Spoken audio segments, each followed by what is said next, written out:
What's going on, everyone? My name is Nicholas Merton here at DataDash, and today is September 24th of 2018. Well, folks, I hope you all are having a wonderful day today. Today, I want to spend some time to talk to you all about a specific topic that I feel is probably the most controversial in the cryptocurrency space at the moment. And no, I'm not talking about Bitcoin versus Bitcoin Cash. Today, I want to spend some time to talk about specifically the XRP token, the third largest cryptocurrency, as well as the parent company and founder of XRP, Ripple Labs, which has underlied a lot of new technology that is looking to compete with traditional payment gateways such as Swift. Now, this is a very, very large topic, and I want to be clear right off the bat that I'm not the highest expert in XRP and Ripple's technology, but along with that as well, that I'm not going to be able to talk about everything in this one video. But I thought I might as well go ahead, after doing a decent amount of research and keeping up with the project for the past few months, go ahead and do a video kind of running down some of the basics, some of the positives that I see at the moment, as well as some of the negatives. But not only just generally positives and negatives, but also diving into the questions that I get asked about XRP. Is Ripple's technology as a standalone valuable without the XRP token? And along with that as well, talking about questions of a potential trade where we are currently. There's been lots of headlines generated recently about the XRP token going up towards higher levels and being one of the few altcoins that's actually performed in this bear market. So without further ado, let's go ahead, dive into it. I'm going to be bouncing between some pros and cons. I'm going to try to keep it as structured as possible and get some of the main points through. But to kind of start off, what has gotten the buzz around XRP as of recent? I think that's a good place to start. For those of you who don't know, XRP it runs under the parent company Ripple Labs, and Ripple Labs has created a variety of different technologies, as we stated before, that deal with payment solutions for the financial markets. So in this case, there's a new technology coming out, one of the three products that Ripple has been talking about, known as XRP, and this has been getting a lot of buzz across the cryptocurrency space at the moment. Many people have gotten excited about it because it aims to fix a market which is ripe for fixing, and that is the remittance payment market. And this is a multi-$100 billion market a year where people send money back and forth from different countries and between different currencies to send money back to family and friends, and maybe just simply wire money to different locations, maybe back home. And in this case, this is a big market to fix, and one which is a big pain. To put it very simple, in many cases, if I want to send $100, from here to maybe India, for example, let's say that I have a family far away, I could be sending $100 and be paying double-digit fees, meaning tens of dollars on my $100 transaction, and I have to wait anywhere from 3 to 5 days. It's a very inefficient system, and Ripple itself has a lot of different things coming up, such as XRP, that aim to fix that. So that's where a lot of the buzz has been coming. So now that we understand that, I want to go ahead and talk about kind of some of the current stats of Ripple. We'll come back to talking about the trade, and we'll really talk about the technology and kind of get a good grasp on that. So let's go ahead here and evaluate the XRP token, because I think this is what most people are interested in, seeing as this is where they can really invest. And then we'll talk a little bit about value proposition. So the market cap right now is $21 billion. And I have to say, for XRP not really being used right now, and to be fair, we could say this with Bitcoin and a lot of other cryptocurrencies, the current value versus actual use case is not matching of $21 billion, nor is that really the case with Bitcoin, a lot of other things. Again, the speculative nature is really what's carrying XRP right now. The people trading and investing right now are not financial institutions. I put a tweet out about this. We are not seeing actual adoption. In fact, you can go and quote a variety of the team members at XRP, at Ripple Labs, who have stated clearly that banks are not on a widespread case using Ripple's currency XRP just yet. But we are seeing very nice steady levels of volume in this market across exchanges. We were actually getting billions traded the other day across cryptocurrency exchanges. The big thing I'd say more than anything is the fact that we are only at around 4/10 of the total supply that Ripple's going to meet. Now, this is again a concerning factor with a lot of cryptocurrencies that have a relatively, what might seem like a relatively low circulating supply, but then you realize that there's a much larger max supply. So we have to factor that in. There's a lot more inflation to come in regards to the supply of currency in circulation. But I want to go ahead here and talk really about what's gotten people excited. And I think I can go about explaining this in the most simple way without bogging you guys down with multi-paragraph articles and spending hours just reading right off the lines. I want to go ahead and explain what XRP is. This is the big product that everyone is really excited about. There's been talks and, kind of rumors and some confirmations to decent degrees that XRapid is going to be launched this year. And even if it is or if it isn't, it's a pretty cool technology, and it's an interesting concept that goes to compete with not only fixing a very serious issue, but the traditional outdated systems such as SWIFT. So let's go ahead and talk about why this is important. Well, we talked about that legacy system, right? About how money transfers can take, for remittance payments, can take days, and in many cases can actually get failed. Around 4 to 6% of transactions actually get rejected in that traditional SWIFT system. So you could be waiting 5 days and then be told, oh, no, sorry, your money didn't send. And that could be essential money that could be going back to your mother for medical conditions back in the home country that you lived in. So again, this is a very big issue. Multi-billion dollar, trillion dollar issue. Again, we can use the buzzwords, but let's go ahead and talk about what this is really about. So XRapid basically utilizes as a gateway to swap currencies between different economies doing remittance payments. So let's say, for example, let's go back to a use case here to really understand how this works. Let's say that, for example, I have to send $100 back home to India. Right now, I'm going to have to do a currency conversion. I'm going to have to swap from the dollar to the Indian rupee in this case. Now, if I want to do that through the traditional system, it's going to take days, but we're actually going to be using XRapid, and along with that as well, we're going to be using XRP, which is seen in this case as a digital asset, a means of exchange that we're going to use as a payment gateway. So to keep it very simple, I'll go ahead and try to visualize this with my hands here. Let's say that I'm in the US right now, and I've got $100 that I've earned from my new job. In this case, what I'm going to do is, behind the scenes, I'm not going to have to do this as a user. My bank is going to do this. It is going to swap $100 to the market rate of XRP. And in this case, it is going to use XRP to expedite and actually go all the way across the world within a matter of seconds, and then swap back into the Indian rupee in this case. Now, why is this effective? It shows that XRP in this case, within the XRapid system, which again, already we can see through the numbers, with a much shorter confirmation time, as well as being able to do this actually more in a distributed manner rather than the traditional SWIFT system.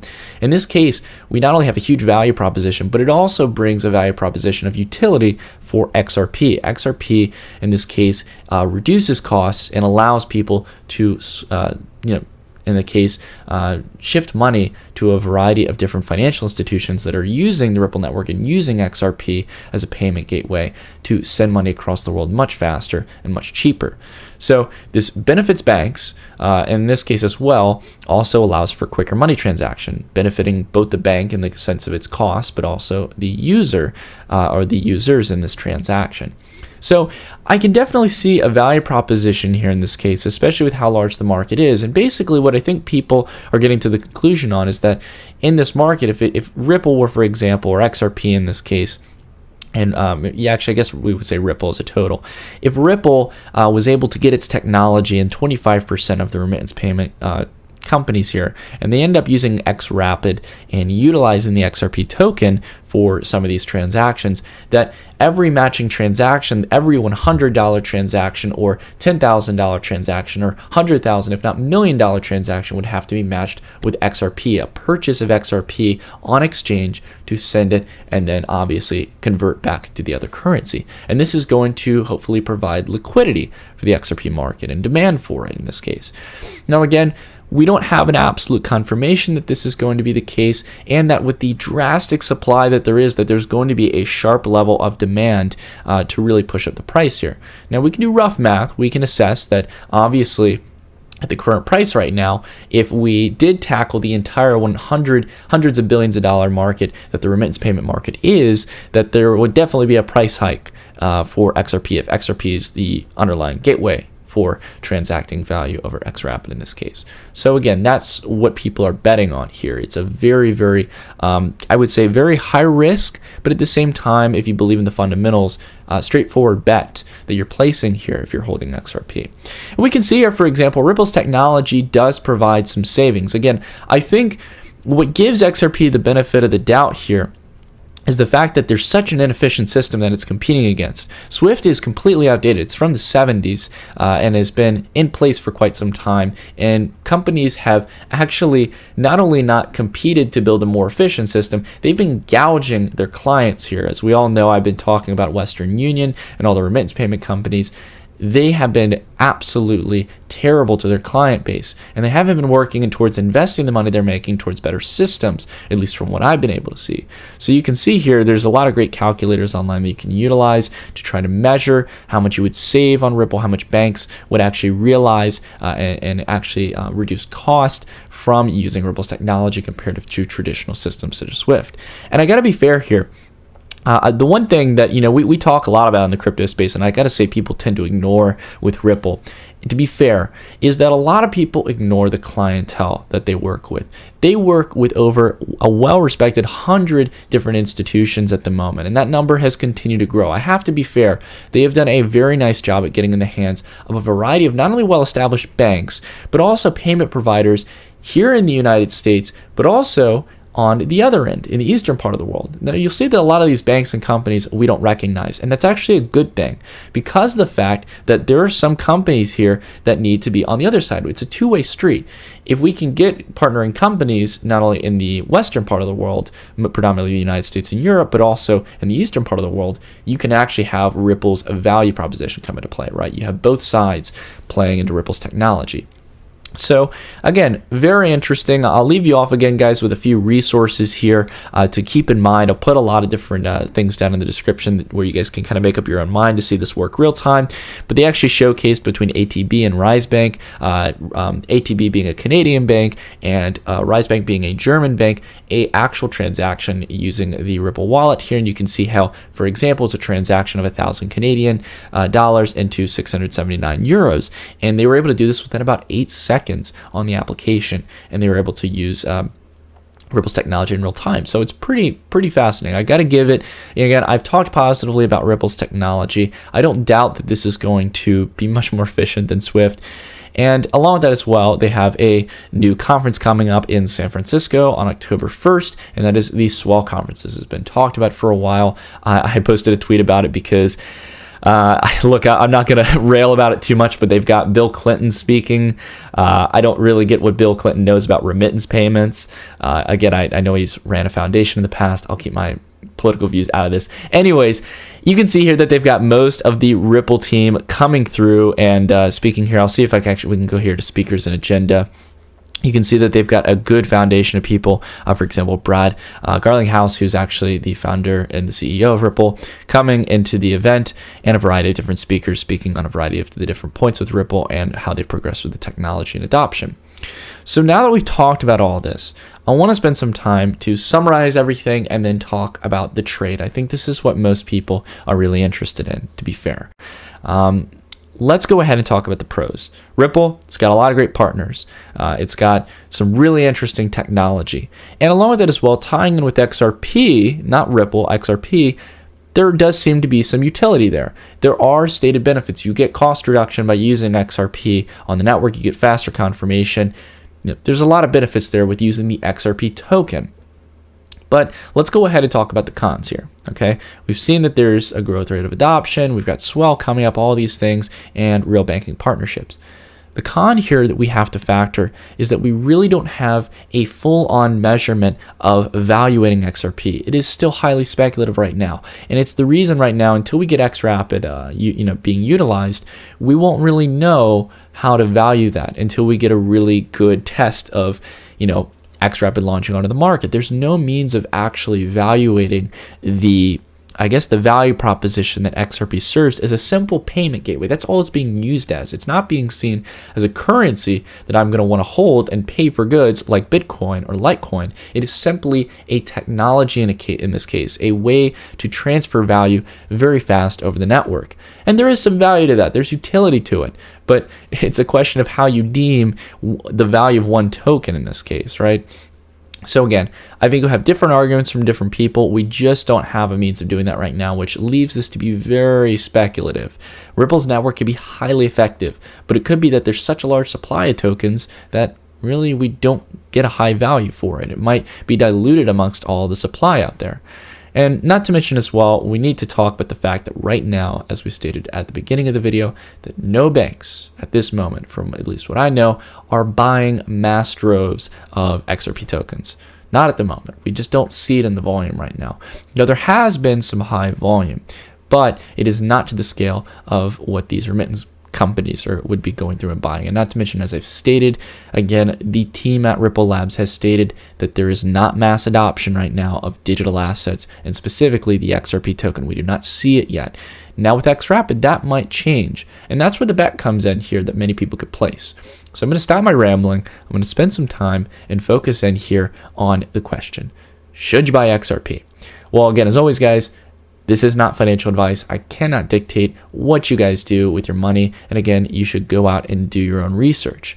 But I want to spend some time to focus here on the fact that Ripple has repeated this in the past. And I'll go ahead. We can see, again, Ripple's had some very dramatic volume, higher levels than what we saw back here in December. But again, very different time. The token was more expensive back then. But let's go ahead here and talk about previous price action. I've talked about this a lot. We called it back in December that Ripple was going to, or XRP more specifically, was going to be coming back up here to its previous highs, and it did.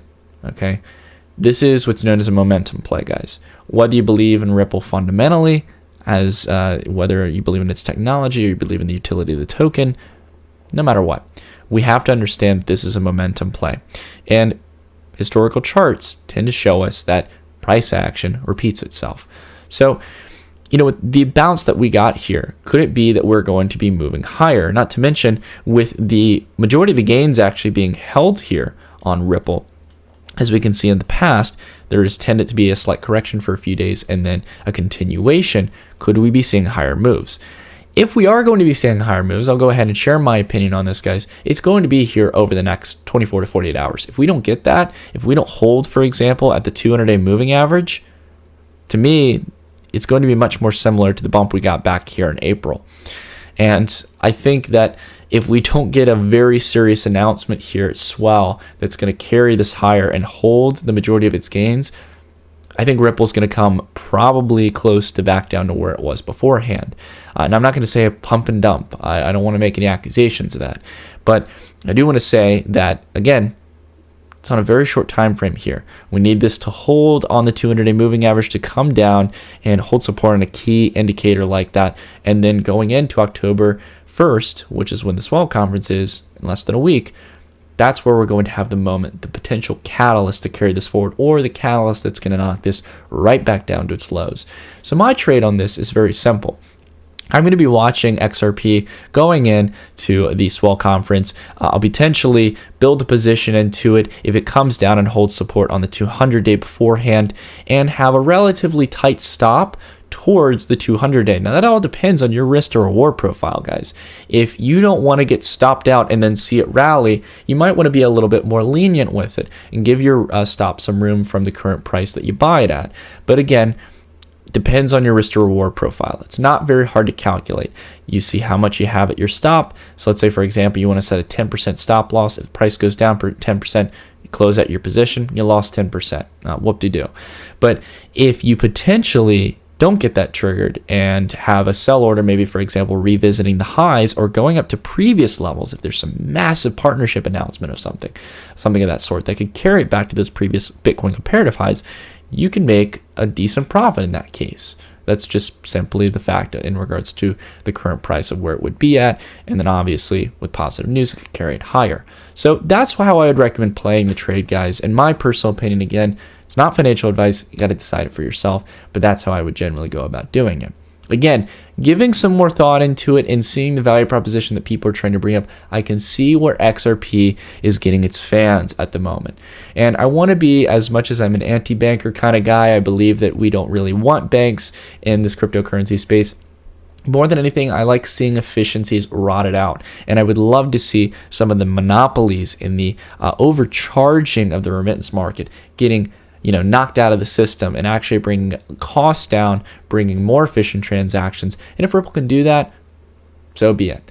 So again, I'd like to hear what you all think down in the comments down below about all this. Again, I'll put some more time and research into it as the topic continues to grow. But I've been keeping up with this for a while, and I feel that XRP's time is, if it's going to become a reality, and XRP is going to become a token of utility for this system, it's going to have to be relatively soon. But in a bear market where there's been little to no liquidity and XRP is getting billions of dollars worth of volume, you got to give it some credit. Give some hats off to it. So anyways, that's it for the video. Thank you all so much for watching, and I'll see you all in the next one. Stay tuned.